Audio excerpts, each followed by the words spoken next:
Good evening friends, मैं doctor नीलम आपका अपने चैनल स्टडी एंड रिसर्च में स्वागत करती हूँ। फ्रेंड्स, आज जो हम स्टडी करने वाले हैं वो करेंगे मॉडर्न हिस्ट्री पे और ये सीरीज़ 47 है। तो इस तरह के और भी वीडियो देखना चाहते हैं तो डिस्क्रिप्शन बॉक्स चेक करें, वहाँ पर प्लेलिस्ट क्रिएट किए गए हैं और लिंक दिए गए हैं। लिंक के माध्यम से आप इन सभी वीडियोज़ को देख सकते हैं। तो इस तरह का वीडियो आपको अगर पसंद आता है तो लाइक शेयर सब्सक्राइब करना मत भूलिए। सब्सक्राइब करने के बाद बेल आइकन की घंटी को ज़रूर प्रेस कर लें ताकि इस तरह का वीडियो मैं जब भी अपलोड करूं उसका नोटिफिकेशन आसानी से आप तक पहुंच सके। इसके अलावा फ्रेंड्स, सैटरडे को हम लाइव क्लास करेंगे। लाइव में जो टॉपिक रहेगा इस हफ्ते वो रहेगा सिंधु घाटी सभ्यता का, और जो टाइमिंग रहेगी वो रहेगी 4 PM। तो आप लाइव क्लास से अगर जुड़ना चाहते हैं तो 4 PM सैटरडे को रेडी हो जाएं। तो यहाँ पर हम आ गए अपने पहले क्वेश्चन पे। मानव के लिए एक धर्म, एक जाति तथा एक परमेश्वर का आवाहन किया था। तो ऐसा आवाहन किसके द्वारा किया गया है? ये किया गया है श्री नारायण गुरु के द्वारा। ऑप्शन बी हमारा करेक्ट होगा। मानव के लिए एक धर्म, एक जाति तथा एक परमेश्वर का आवाहन श्री नारायण गुरु ने किया था। अंतर में इसके एक शिष्य ने इस वक्तव्य को इस तरह सुधार: मानव मात्र के लिए कोई धर्म नहीं, कोई जाति नहीं और कोई ईश्वर नहीं। विधवा पुनर्विवाह के प्रति किस सुधारक ने प्रमुख योगदान दिया? तो ये योगदान दिया गया है ईश्वर चंद्र विद्यासागर। ऑप्शन बी हमारा यहाँ पे करेक्ट होगा। ईश्वर चंद्र विद्यासागर विद्वान ही नहीं अपितु बंगाल के प्रसिद्ध समाज सुधारक थे, जिन्होंने 1855 से 994 लोगों का हस्ताक्षर युक्त प्रार्थना पत्र ब्रिटिश गवर्नर जनरल के पास भेजा, जिसमें यह आग्रह किया गया कि सरकार विधवा पुनर्विवाह अधिनियम बनाए।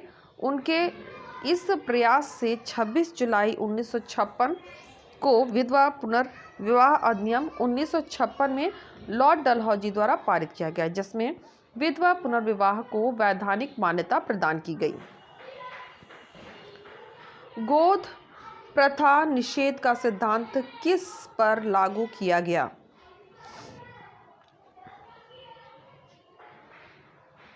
तो यह लागू हुआ है सिर्फ हिंदू राज्यों पर। ऑप्शन ए हमारे यहाँ पे करेक्ट होगा। डलहौजी की विलय नीति ने सभी देशों राजाओं को व्याकुल कर दिया। हिंदू राजाओं ने दत्तक पुत्र लेने का अधिकार छीन लिया गया। उत्तराधिकार का अधिकार उनको नहीं रहा, जिनकी धमनियों में वंश के परिवर्तक का रक्त नहीं बह रहा होता था। आश्रित राजाओं और रक्षक सहायकों का भेद बहुत सूक्ष्म था, केवल बाल की खाल उतारने की बात थी। विवादास्पद मामलों में कंपनी का निर्णय बाध्य होता था और कोर्ट ऑफ डायरेक्टर्स का निर्णय अंतिम था। शारदा अधिनियम किससे संबंधित था?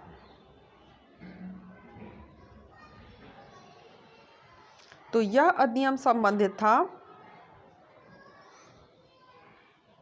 भारतीय विवाह व्यवस्था। ऑप्शन ए हमारा यहाँ पे करेक्ट होगा।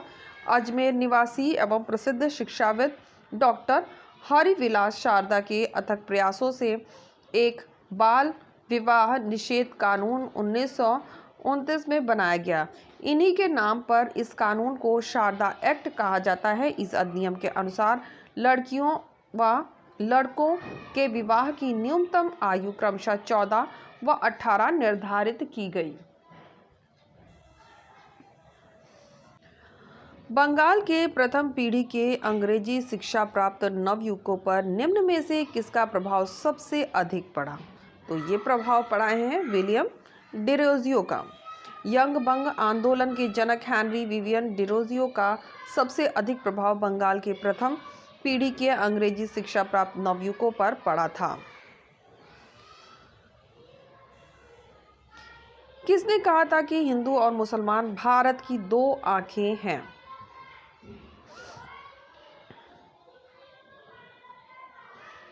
ऐसा कहने वाले थे सर सैयद अहमद खां। सर सैयद अहमद खां ने कहा था कि हिंदू और मुसलमान भारत की दो आंखें हैं।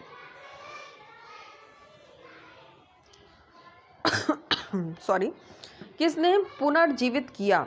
यहाँ क्वेश्चन थोड़ा सा अधूरा दिख रहा है, तो किसे पुनर्जीवित किया, यहाँ पे आप आंसर देखेंगे तो आपको पता चलेगा। ब्रह्म समाज की बात कर रहा है, तो पुनर्जीवित किया इसमें हो जाएगा देवेंद्र नाथ टैगोर। ऑप्शन ए हमारा करेक्ट होगा। राजा राम मोहन राय की मृत्यु के पश्चात ब्रह्म समाज को देवेंद्र नाथ टैगोर ने पुनर्जीवित किया। ब्रह्म समाज की स्थापना 20 अगस्त 1828 को राजा राम मोहन राय ने की थी। उसे पुनर्जीवित देवेंद्र नाथ टैगोर ने किया। किसका असली नाम मूल शंकर था? तो दयानंद सरस्वती है जिनका मूल नाम मूल शंकर था। स्वामी दयानंद सरस्वती के बचपन का नाम मूल शंकर था। इनका जन्म 1824 में गुजरात के मोरबी नामक स्थान पर हुआ था। इन्होंने 1875 में बम्बई में आर्य समाज की स्थापना की थी। निम्नलिखित में से कौन भारतीय दर्शन की अपेक्षा पाश्चात्य दर्शन से अधिक प्रभावित था?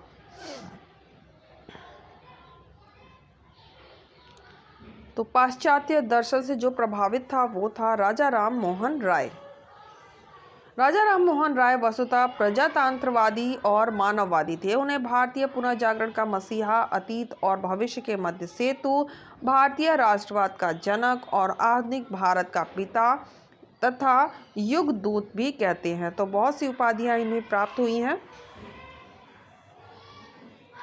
1843 के इंडियन एक्ट 5 के द्वारा किसे अवैध घोषित किया गया?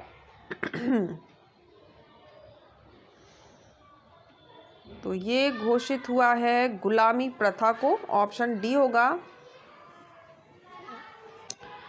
भारत के गवर्नर जनरल लॉर्ड एलनबरो ने 1843 में इंडियन एक्ट 5 के द्वारा गुलामी प्रथा अथवा दासता को अवैध घोषित किया। निम्नलिखित में से किस संस्था ने भारत में सर्वप्रथम अंग्रेजी शिक्षा का प्रसार किया था? तो अंग्रेजी शिक्षा का प्रसार करने वाली जो संस्था थी वो थी Baptist Mission College Shri Ram. अंग्रेज धर्म प्रचारक एवं ईसाई मिशनरियों ने भारत में शिक्षा के प्रसार हेतु Baptist Mission College Shri Ram Calcutta में अपने केंद्र की स्थापना की और इन्होंने ही भारत में सर्वप्रथम अंग्रेजी शिक्षा का प्रसार किया। श्री रामपुर तिगड़ी मार्शल मैन और विलियम वर्ड द्वारा 1818 में स्थापित कॉलेज वर्तमान में श्री रामपुर कॉलेज के रूप में कार्यरत है। पागलपंथी विद्रोह वास्तव में किसका विद्रोह था? तो ये विद्रोह था गारो का। पागलपंथी विद्रोह वास्तव में गारो का विद्रोह 1813 से 31 ईस्वी में था। यह एक अर्ध धार्मिक संप्रदाय था। इसे उत्तरी बंगाल में करमशाह ने चलाया। विद्रोहियों का मुख्य केंद्र गारो की पहाड़ियों का क्षेत्र था। यह किसान विद्रोह था।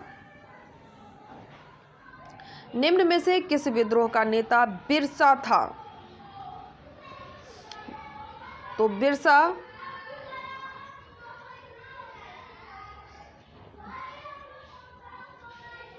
निम्न में से किस विद्रोह का नेता बिरसा था? तो बिरसा मुंडा। ऑप्शन सी हमारा यहाँ पे करेक्ट हो जाएगा। बिरसा मुंडा विद्रोह का नेता था। उन्होंने अपने को भगवान का दूत घोषित किया तथा अपने समर्थकों को सिगा बोगा की पूजा का आदेश दिया। 1900 ईस्वी में उन्हें गिरफ्तार कर लिया गया, जहां रांची जेल में उनकी मृत्यु हो गई।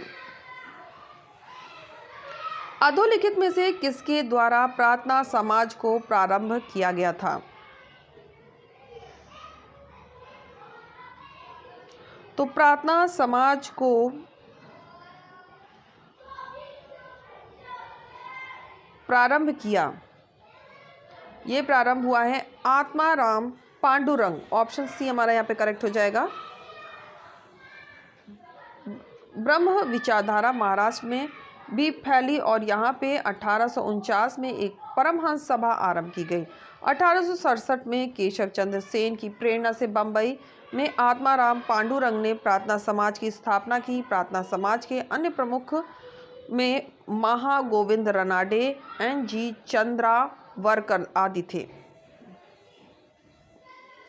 राजा राम मोहन राय को राजा की उपाधि किसके द्वारा प्रदान की गई?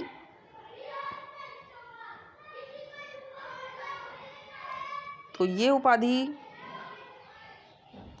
दी गई है अकबर शाह द्वितीय। राजा राम मोहन राय को राजा की उपाधि अकबर शाह द्वितीय ने दी। उन्होंने अपने प्रतिनिधि के रूप में इंग्लैंड के सम्राट विलियम चतुर्थ के दरबार में इस आशय से भेजा गया कि वे सम्राट के सामने मुगल शाह को दी जाने वाली अपर्याप्त पेंशन की विषय में बादशाह का पक्ष रख सके। स्वामी विवेकानंद ने रामकृष्ण मिशन की स्थापना किस वर्ष की? तो ये स्थापना हुई है 1897 में। 1897 में स्वामी विवेकानंद ने रामकृष्ण मिशन की स्थापना कलकत्ता के समीप वारानगर में की थी और 1899 में अपने प्राचीन मठ को वेल्लोर में स्थापित किया। 1899 में वे अमेरिका गए और उन्होंने संपूर्ण यूरोप का भ्रमण किया तथा विभिन्न स्थानों पर वेदांत सभाओं की स्थापना की। 1902 में वे भारत आए। यहाँ पे सूची है और इसे आपस में हमें सम्मिलित करना है। तो काफ़ी हमने क्वेश्चन इस तरह के सॉल्व किए हैं। उम्मीद है अभी सबको ये क्वेश्चन का आंसर पता होगा। Satyashodhak Samaj, Jyotiba Phule, theosophical society, colonel अलकॉट, भारतीय ब्रह्म समाज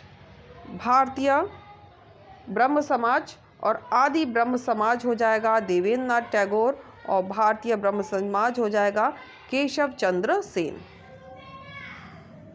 तो यहाँ पे हम एक बार उत्तर देख लेते हैं।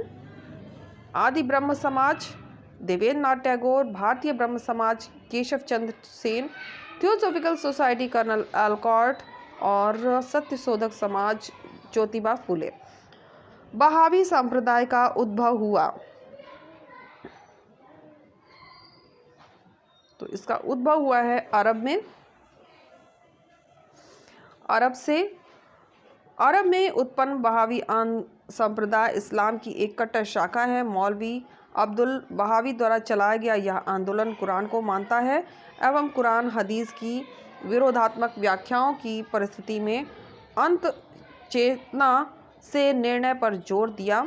साथ ही इस्लाम के चारों न्यायशास्त्र में सामंजस्य बनाने पर बल दिया। भारत में सैयद अहमद बरेलवी ने बहावी आंदोलन को लोकप्रिय बनाते हुए राजनीतिक रूप दिया। मोपला विद्रोह कहाँ हुआ था? ये विद्रोह हुआ है केरल में। मोपला विद्रोह केरल में हुआ। प्रारंभ में यह आंदोलन राजनीतिक था, बाद में धार्मिक रूप ले लिया। यहाँ अधिकांश जमींदार हिंदू थे जबकि किसान मुस्लिम थे। उन जमींदारों ने किसानों को खूब शोषण किया। नतीजतन समय पाकर किसानों ने विद्रोह कर दिया। वर्ष 1931 में निम्न में से कौन सा अधिनियम पारित किया गया?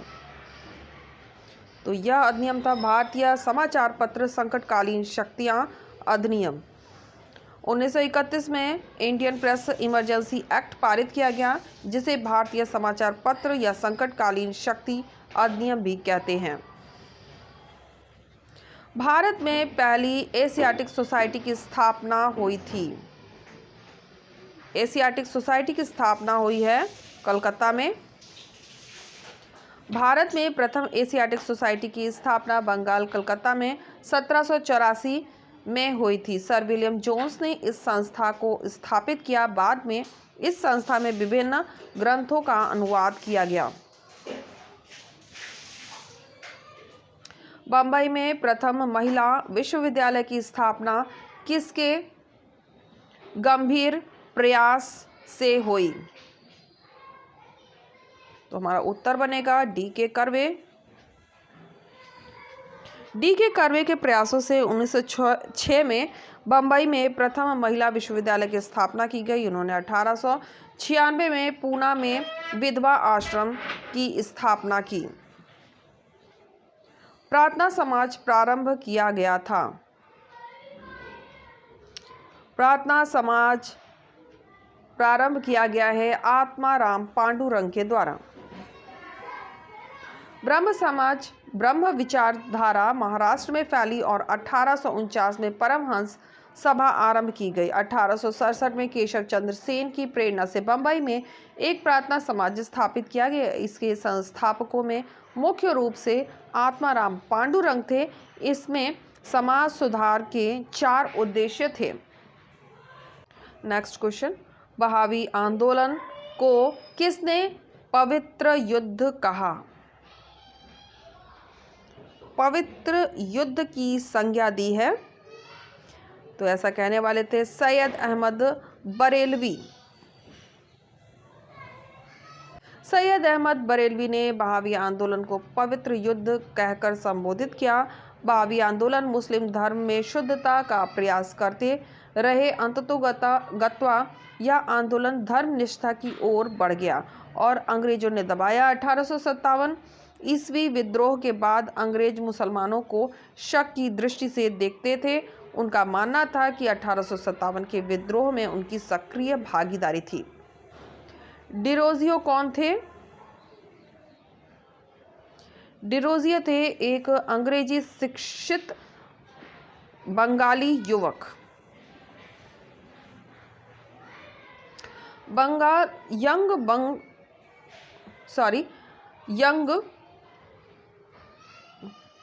यंग बंगला आंदोलन की शुरुआत हेनरी विवियन डिरोजियो द्वारा किया गया। 1809 में जन्मे डिरोजियो 1826 से 1831 तक कलकत्ता के हिंदू कॉलेज में पढ़ाया। एंग्लो इंडियन डिरोजियो को प्रथम राष्ट्रवादी कवि कहा जाता है। अत्यधिक उन्नति और समाज सुधार के लिए डिरोजियो ने society for the exhibition of general knowledge जैसे संगठनों की स्थापना की।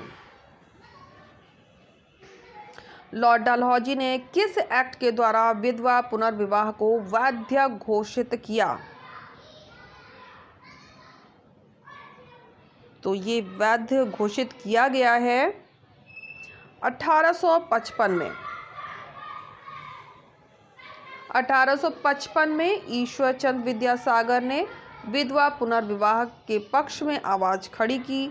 सरकार से इसके लिए कानून बनाने की मांग की। सरकार द्वारा विधवा पुनर्विवाह को वैध घोषित किया गया और 7 दिसंबर 1856 को भारत में पहला कानूनी विधवा विवाह कलकत्ता में संपन्न हुआ। 1896 में पूना में किसने विधवा आश्रम को प्रारंभ किया? तो ये करने वाले हैं डी के कर्वे। महाराष्ट्र के समाज सुधारक डी के कर्वे ने सन 1896 में पूना में विधवा आश्रम स्थापित किया। उन्होंने 1906 में बंबई में प्रथम महिला विश्वविद्यालय की स्थापना की। और फिर से यहाँ पर आ गया है सम्मिलित करने का प्रश्न, और ये हमारा लास्ट क्वेश्चन है। समाज सुधार, यहाँ पे कूट दिया गया है, आप यहाँ पे कूट भी देख सकते हैं। तो समाज सुधार हो जाएगा बेंटिक से। बंगाल विभाजन हुआ था कर्जन के समय। बंगाल में दोहरा शासन, ये क्लाइव के समय। और हड़प नीति सिद्धांत अपनाया था डलहौजी ने। तो यहाँ पे हमारे प्रश्न कंप्लीट हो जाते हैं। तो यहाँ पे आप देख सकते हैं बहुत से वीडियो अपलोड किए गए हैं और इन सभी वीडियो के लिंक आपको डिस्क्रिप्शन बॉक्स में मिलेंगे। बहुत सारे ओल्ड पेपर भी मैंने यहाँ पे प्रोवाइड किए हैं। एनटीए यूजीसी नेट हो या पीजीटी टीजीटी हो या हायर एजुकेशन कमीशन के एग्ज़ाम हो, तो केवीएस के एग्ज़ाम के भी कुछ वीडियोस आपको यहाँ पर मिल जाएंगे ओल्ड पेपर के। तो एक बार प्लेलिस्ट चेक करें, और प्लेलिस्ट नहीं चेक कर पा रहे हैं तो आप डिस्क्रिप्शन बॉक्स में जाएं, वहाँ पर इन सभी वीडियोस के लिंक आपको दिए गए हैं। तो उम्मीद है आपको वीडियो पसंद आएगा। वीडियो पसंद आता है तो लाइक शेयर सब्सक्राइब करें। सब्सक्राइब करने के बाद बेल आइकन की घंटी को जरूर प्रेस कर लें, ताकि इस तरह का वीडियो मैं जब भी अपलोड करूँ उसका नोटिफिकेशन आसानी से आप तक पहुँच सके। और ध्यान रखिएगा, लाइव क्लास मैं स्टार्ट करने जा रही हूँ। स्टार्ट वैसे हो चुकी है, हम सैटरडे 4 PM केवल लाइव क्लास कर रहे हैं। तो अगर लाइव क्लास में जुड़ना चाहते हैं तो आप सैटरडे को रेडी रहें। तो okay friends, take care and bye bye.